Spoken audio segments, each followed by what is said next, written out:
Qorin og'rishi haqida gaplashamiz. Menimcha eng aktual mavzu va men parallel ravishda komodimizni chiroyli qilaman. Kecha qizimga umuman hech qanaqa espumizan, kolikvel, ukrop suvi bermayman deganimga juda ham ko'pchilik bo'lmasam qanday qilib qorin dardidan qutulasizlar deb so'rashdi. Har bitta videomni tagidagi kommentariyalariga kirsangiz agar har bir onada bola bilan, ya'ni yangi tug'ilgan chaqaloqda qorin muammosi borligini ko'rasiz. Ich chiqarishda muammolar bu bolangiz kasal bo'lganidan yoki siz nimadir noto'g'ri qilganingizdan emas, bu fiziologik jihat hisoblanadi.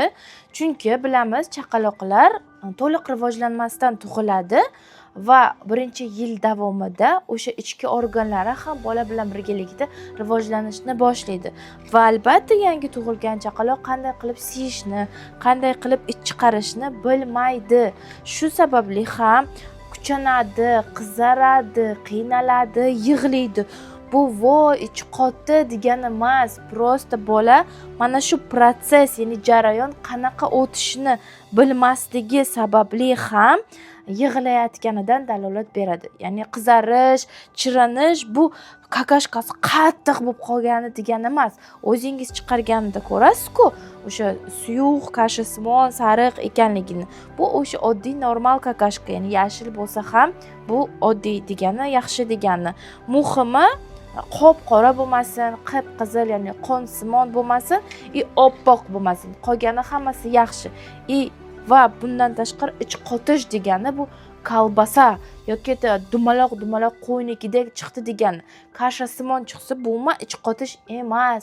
Chaqaloq shunchaki qanaqa qilib o'sha ichidagi yig'ilgan kalni chiqarishni bilmasligi sababli ham qizarib, chiranib, kuchanyapti degan. Bundan tashqari gazlar haqida gapirsak agar, gazlar ham hammada bo'ladi. Har xil sabablar bo'lishi mumkin.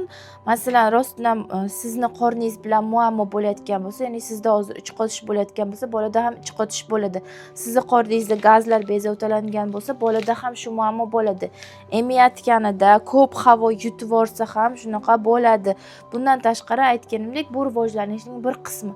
Gaziklarni chiqarish uchun har xil siroplar berish shart emas. Shunchaki massaj qilib, oyoqchalar bilan mashqlar qilsangiz ham bola chiqarishni o'zi o'rganib oladi.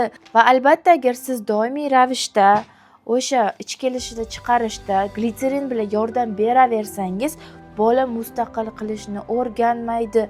Qo'yib yuboring, tinch bo'ling, o'zi o'sha ichkidagi kakashkalarni chiqarishni o'rgansin.